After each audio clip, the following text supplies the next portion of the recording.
Retail is a scam, right? It's a scam. Retail prices going up out of a zoo. It is insane. Oh yeah, cost of this and that and that. Mate, $200,000 for a Nautilus. Are you out of your mind? This is out of the box retail.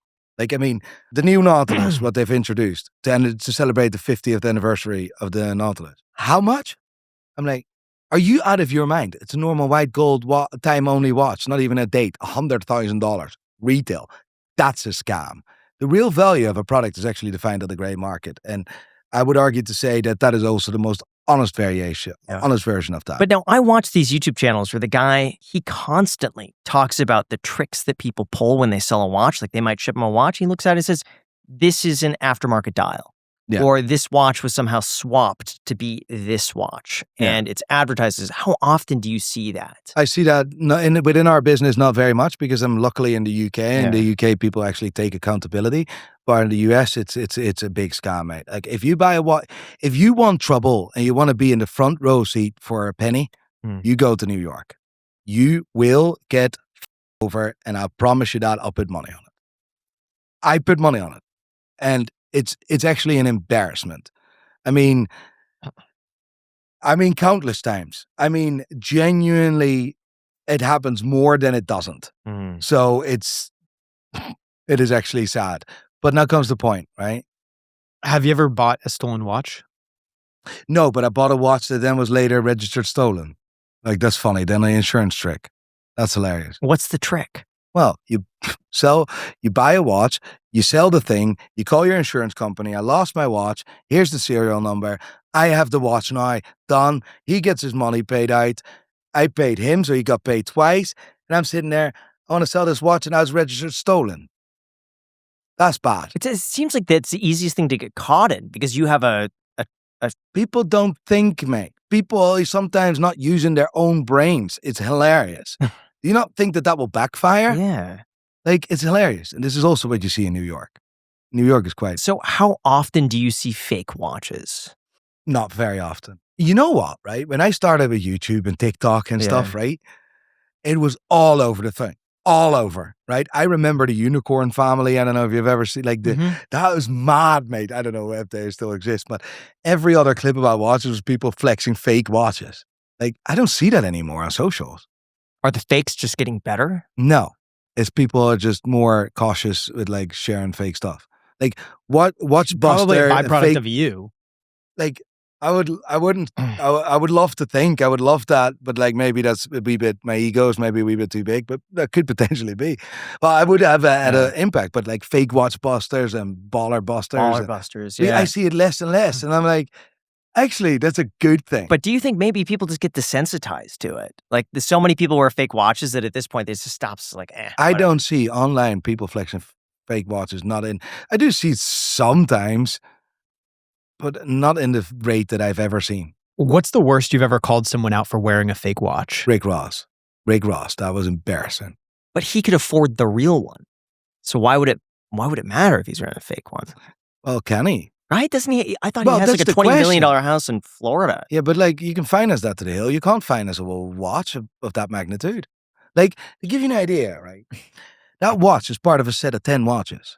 That set was like $12 or $14 million. You couldn't get that watch individually. That's how I knew. You couldn't get that watch individually. Could it be aftermarket? Yeah, it was aftermarket. Okay. It was fully custom. Okay. Right? It was fully custom. And let me explain to you. You have a watch, right? And it says on the dial Audemars Piguet, right? The bracelet is, however, not made by Audemars Piguet. The case is not made by Audemars Piguet. The dial is not made by Audemars Piguet. The crown is not made by Audemars Piguet, but it has an AP movement. Is that watch real? Or is that watch fake? I'd call it a Frankenstein. Why? Because the movement itself is AP. Combined with other pieces, I just call it a Frankenstein watch. I wouldn't say a Frankenstein watch needs a but... balance of 50-50, not 90-10. Like, to give you an idea, right? And there's another example. If I buy a BMW 5 Series and I make it look like, with the body kit, like an M5, do I have a fake M5? Well, that's the question, right? I would say, but here's the thing. I would say if it has an M5 engine. Yeah, but it doesn't. Now comes another point, right? A custom, there's a big difference between a watch that's custom and a watch that is, I would consider fake, right? That green watch that Rick Ross had was directly made to replicate this piece unique. That was at that moment in time a piece unique, but directly to replicate that watch. A direct, one-on-one. Well, a watch that's custom, that is just iced out, is not replicating nothing because that watch, that day just never existed like that in the first place. So that's not to replicate something. Like that green watch that Rick Ross had was a direct replica of the actual watch that AP made at that time, one off. Do you think he knew it was fake? I think no, I don't think. I looking at the communication at that moment in time, 100%, but his ego was too big. What do you think about people who wear fake watches? And do you think it's wrong to wear a fake watch? I think it's wrong in every way, shape, or form. I think if you're wearing a fake watch, listen, I've been on this journey when I was 16. Yeah. I wore a fake watch because I couldn't afford it. I was so insecure and I wanted to be part of something. Like, I wanted to be considered cool. Well, let me tell you, wearing a fake watch doesn't make you cool, right? Genuinely, it doesn't. I've been part of that. I get it. I understand it. But if you're a bloody adult, if you're 35 years old and you're wearing a fake watch, like, I mean... But what if you genuinely like the watch, but you're like, it might not be worth the retail price. So I'm going to buy a fake one. Oh, why would you support criminal activities like copyright infringements? Why would you do that? Like, a lot of people don't understand that the funds are very often used. Well, it goes hand in hand with drug trade. Simple as. Let me be very clear: cartels and drug trades. In the environment that some of those watches are being produced, it's shocking.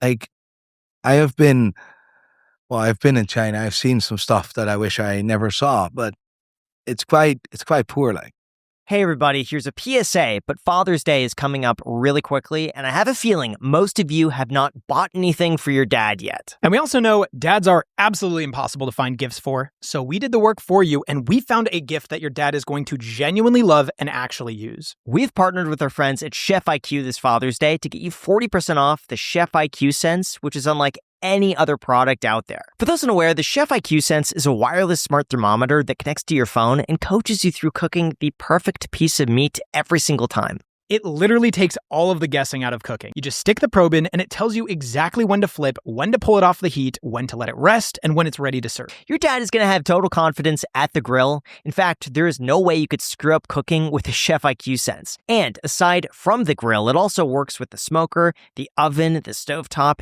any protein, any method. We actually just filmed a fun Father's Day video on the Iced Coffee Happy Hour channel using the Sense. If you want to see it in action, that link is down below. But honestly, you've heard enough. This one truly sells itself. Look, let's be real. For a lot of us, you came into this video not even knowing that Father's Day was coming up, but now you know exactly what to get your dad. The link is down below. Use the code ICED for 40% off as well at chefiq.com. This is the one. Again, chefiq.com with the code ICED for 40% off.